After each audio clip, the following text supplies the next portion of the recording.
Hello everyone, welcome back to Quick Guide. I'm back with yet another tutorial video, and in today's video I'll be showing you how to deactivate your Snapchat account. For that, firstly open up your Snapchat app on your phone. After you open up the app, be sure that you're logged into your account. Then tap on your profile icon, which is on top left of your screen. Now tap on the settings icon, which is on top right. Scroll down and under support section, there you'll see the option of I need help. Tap on it. Select my account and security and then tap on delete my account.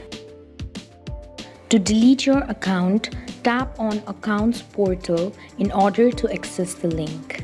To confirm your identity, enter your password, and when you are done, tap on the yellow tab that says continue.